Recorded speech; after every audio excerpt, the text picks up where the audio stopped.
Euro 2024, here's some predictions. Who on earth can stop England? With me in the studio, I have Bob Cordley, who's the Apocalypse News sports correspondent. Hi, James. And we're happy to be joined by Harry Tackleton, who is ex-player for Brentford and West Brom, bit of a legend for those. You can say that again, James. You can say two that giant again. clubs. No caps for England. No caps. Yeah, listen, fellas. I want to talk sport. I want to talk football. Now, England going into these European Championships have to be the absolute favourite, don't they? I mean, there's who on earth can stop them, Bob? We saw a very cunning job done by Gareth Southgate's side against Iceland. A stroke of genius, I would say, James. An absolute stroke of genius, losing 1-0 to Iceland on the eve of the tournament there. Yeah, like just make everybody think they've got a chance against the mighty Whites. Do you remember what happened the last time we lost to Iceland? It was Euro 2016. I remember 2016. Next tournament, we nearly won it. Tournament after that, we less nearly won that one as well, but we got pretty close. Yes. So logic follows that this time we'll get further away. No, I see. Well, we'll be in the orbit of the final, at the very least. The orbit of victory. Quite. The orbit of victory, Bob. Harry, I mean, what do you think about England's chances? We've seen them failing against Iceland. Probably, I mean, I shouldn't say this, but probably on purpose, just to make other countries, feel like they've got a chance against the mighty Whites, as I think they're called. Yeah. Well, that's a great question, actually. I think the most important thing to remember throughout the start of this season is that a lot of the players will be coming off the back of a very warm winter. Yes. Okay. And so really what they're going to be stepping into is a real bodily temperature confusion, which will put them in a really, probably quite a good place, depending on where the championship's actually going to be located that year. It is going to be in Germany. It's going to be in Germany. Remarkably similar to England. Right. Okay. With its warm winters, of course, we are in June. So but German climates. The problem is, you see, the football's is gone down the pan. It's shite now. You see, since I was playing, I retired some years ago, and it's just not the same anymore. It's not the same. When I was playing, things were different. I don't know if you know my.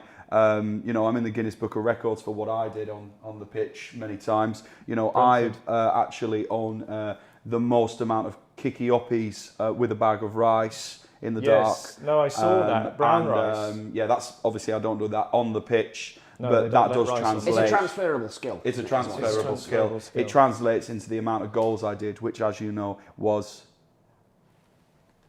6. Yeah. And so what I'm hoping for is, England are going to play great. They make odd choices every year as to, who they do bring onto the pitch. Yes. I've said this every year. If they'd brought me on, they would have had a rice time, I would have said. Please don't touch me. So I think, as long as they don't play any crazy teams, they're going to be fine. If you'd been playing, Gareth Southgate would never have got the sackie. Bob, Harry Kane, he's amazing, isn't he? Harry Kane, I mean, he is a generational talent, isn't he, James? Let's face facts. He's a generational generation talent. Coming to an end, obviously. But quite. He's in the twilight of his career. He's in the autumn years of his career. Yes. This October. might be his best chance at winning some proper silverware. It might be. Yeah. We're coming to the end of the cycle of this England team, and he's been the spine of it. He's been the spine. He's been the calves and the knees and the thighs. It would have been better if he'd been pedals. Because if we're talking about cycles... You're not wrong, James, but the problem with cycling, when you compare it to football, is that there's quite a lot more calf action involved, whereas football requires a lot of thigh and sort of low centre of gravity, as I'm sure Harry's well aware. I don't mean to lecture you on your own mastery there, Harold. I've got no idea what he's actually talking about. But I would say Harry Kane, he's the spine, thighs, knees and calves of this England team, and the pedals. And the pedals as well, if you insist on making it a cycling analogy. And without those bits of the body, what is a human being? Well, you can live without pedals. Quite. Keep going. legless people do exist. You could, and survivable. They're quite happy. He was the spine as well, you said. He's the spine. It's getting difficult. It's getting difficult. But he's not the head. It's not the head, and the head decides. Not necessarily the head. I think there's an argument that you could say Gareth Southgate is probably the head of the team. He's probably the brains, wouldn't you say? Yes, I would imagine he has to be. Talking about that, I mean, I do want to get into Harry Southgate's system. Now, there's been a lot of talk about perhaps he's going to use a mid-block in midfield, which will separate into a semi-block, and he's going to have flying rush wingers, 3 of them. Now, you see, the problem with the flying rush wingers is they always try and do it too fast. Well, they rush them, don't they? They rush them. Yes. And when they bring them out, they always do that after half-time. So the problem is if you do that before half-time, they melt. So when they get them in after half-time, they're always fresh. And they're just, because they're made of ice most of the time, they don't look like they are, but they're made of ice. And so when you play other teams for, this is the thing, if they play any of these teams, they're going to have a problem. Paraguay, Lisbon, Germany should be fine because their climate is actually very similar. Very similar. Particularly as it's in Germany. So exactly. they'll be quite acclimatised. I think the odds of playing Paraguay in the European Championship's pretty slim. It would be a disaster if we played Paraguay, though. We played them once and we had a brilliant time. The match was a draw, and then when we came off, we all had sausage rolls. Harry, you never got any caps for England.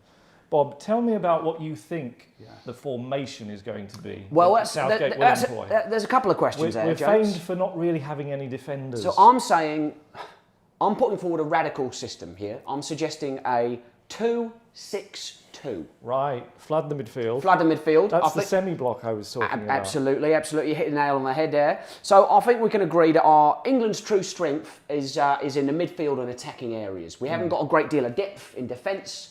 And Jordan Pickford's absolutely rubbish. So the most important thing is that we flood the midfield so we can create chances for the spine, legs, knees and ankles of a team, which is Harry Kane himself. Harry Kane and Southgate the head. Okay, so that's wonderful. So we've talked about Paraguay, we've talked about Lisbon. Again, I think I'm not sure if they take part, but Harry, do you see anybody besides those 2 threatening England in these European Championships? I think they'll be fine. As long as they don't play at just a couple of teams. I think they'll sail through as long as they don't play Germany, Spain, Portugal, of course, Portugal. Scotland, Middlesex, or sorry, you've mentioned a few times that I didn't play for England, which albeit is true. Right, yeah. You don't want me to talk about that? Yeah, don't you fucking mention that again. Okay, right, fine. So Harry, there's nothing much, if I don't say that, there's not a lot to say about it. Bob, England all the way? I would say, James, this England team should be extremely disappointed if they don't at least win this tournament.